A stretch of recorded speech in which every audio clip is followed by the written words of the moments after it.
Sir क्या समस्या आप लोग जो अभी हुड्डा सभी लोग मिलने आए हैं? सर मेरा एक प्लॉट है। अपना परिचय बताओ पूरा। मैं मनोज कुमार शर्मा जी सन ऑफ श्री सुरेश चंद्र शर्मा। जी। मेरी मम्मी के नाम, मेरी वाइफ के नाम और मेरी भाभी के नाम, तीनों के नाम प्लॉट है। 277 सेक्टर 65। ठीक है। जो मैंने किसी को सेल कर दिया।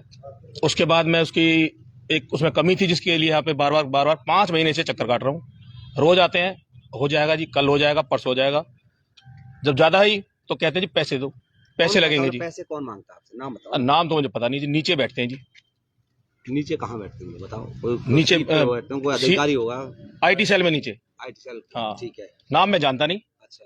लेकिन उन्होंने पैसे की मांग करी तो मैंने ये कह दी कि पैसे की बात करनी है तो ये मैं अपने भाइयों से पूछता हूँ कि कैसे होगी। मैं खुद वकील हूँ। तो पहचान लेंगे आप उन्हें? हाँ पहचान लूंगा। ठीक है जी।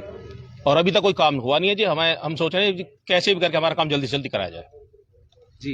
बताएं भाई साहब। देखिए, इस तरह की समस्या हमारे संज्ञान में काफ़ी आ रही है।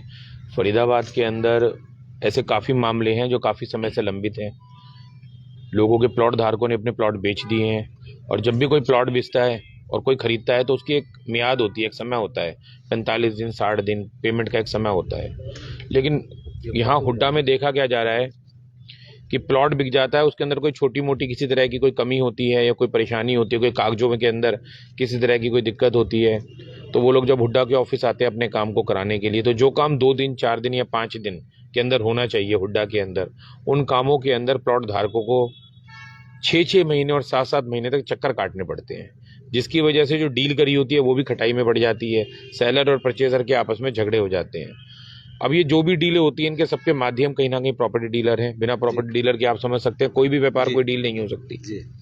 फिर जब प्रॉपर्टी डीलर हमारे लोग यहाँ पर आते हैं, अपनी पार्टियों के साथ आते हैं, उनकी सपोर्ट में आते हैं, काम करने के लिए आते हैं, तो उनका जो है उनको उनकी बेइज्जती करी जाती है, उनसे गलत शब्द बोले जाते हैं, उनकी इंसल्ट करी जाती है।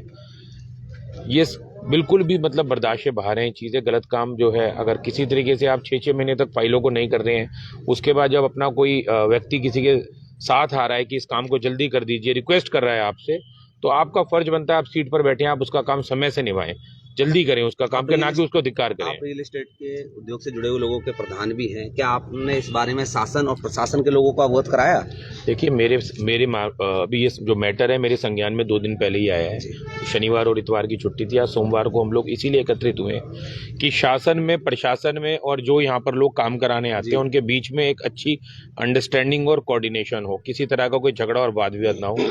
आज यहाँ पर इकट्ठे होने का भी हमारा मोटिव यही है कि जो ये परेशानियां हैं, जो केस 6-6 महीने और 1-1 साल तक खींच रहे हैं, कि शासन की नॉलेज में ये बात आए कि लोगों के काम जल्दी हो, और जिस प्रकार से जो हमारे डीलर लोग हैं या जो उनकी सपोर्ट में लोग आ रहे हैं उनके साथ जिस तरीके से यहाँ पर दुर्व्यवहार हो रहा है वो आज के बाद भविष्य के अंदर ना हो।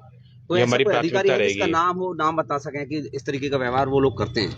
देखिए, जो मेरे अभी नाम बताया गया है, रोहताज मेरे भाई खड़े हैं यहाँ पर, ये आए थे यहाँ पर फ्राइडे को आए थे, शुक्रवार को, ये शुक्रवार को आए थे, तो IT सेल से इनके साथ दुर्व्यवहार हुआ। उसके बाद वो मामला मेरे ख्याल से इतना ज्यादा तूल पकड़ गया कि उस मैटर को लेकर फिर एडमिनिस्ट्रेटर साहब के कमरे में भी गया है।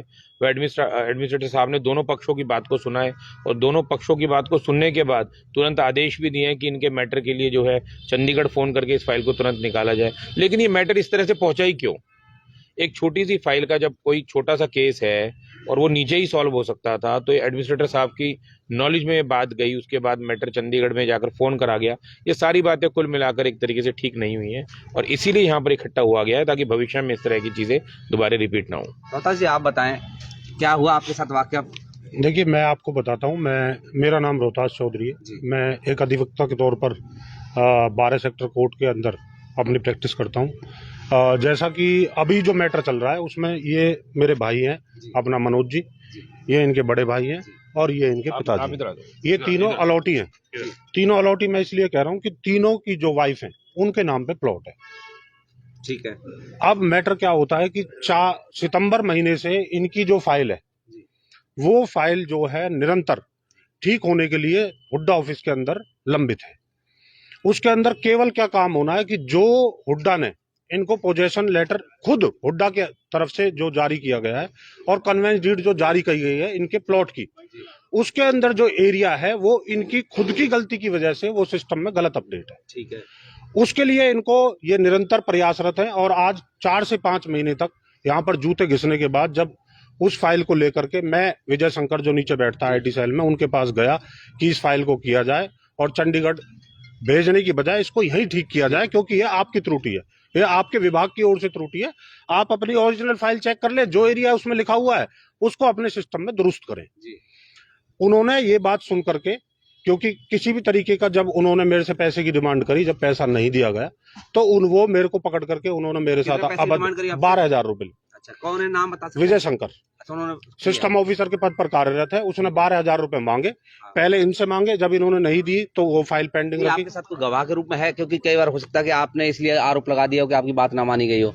मेरा सवाल इसलिए जानूं। नहीं, गवाह के रूप में मैं बताता हूँ आपको। देखो, गवाह के रूप में केवल मैं इस बात से कह सकता हूँ कि वो इतने उखड़े उस बात को सुन करके, जब मैंने मना किया कि ये मैं पैसे नहीं दूंगा, ये वो इतने उखड़े इस बात को लेकर के कि वो मुझसे बोले कि तू ऊपर चल, तेरे को एडमिनिस्ट्रेटर से ठीक करवाता हूँ। अच्छा, मैं उनके साथ, हाँ बिल्कुल, आप कैमरे में रिकॉर्डिंग है, सारी चीजें चेक कर सकते हो।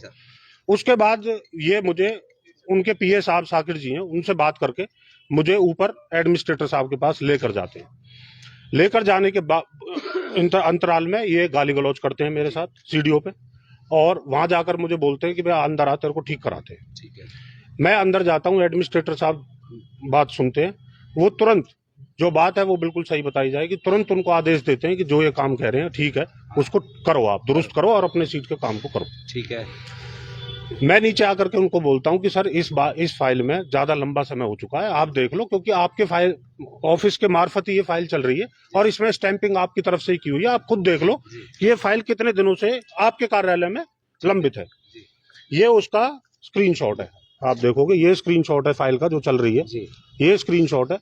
अब ये फाइल होने जाने के बाद जब मैंने उनको बोला कि आप इसको चंडीगढ़ विभाग में कह करके, क्योंकि आपकी ही हॉटलाइन पे वहां बातें होती हैं, आप हॉटलाइन पे बात करके उनके संज्ञान में लाओ कि भाई ये फाइल ज्यादा लंबे समय पेंडिंग रह गई है, इसको तुरंत के तुरंत दुरुस्त करके इसको ठीक किया जाए।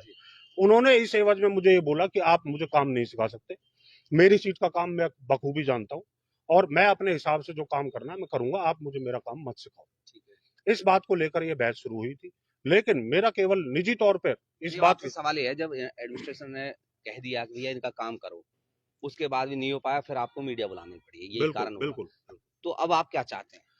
देखिए, मैं व्यक्तिगत तौर पे कुछ नहीं चाहता, ना ये चाहता कि भाई वो फाइल जल्दी हो देरी से हो, जो इनका सिस्टम है सिस्टम के अनुसार चले। अगर इनका सिस्टम कहता है कि 1 साल में होनी है तो 1 साल में करें, मैं कौन होता हूँ।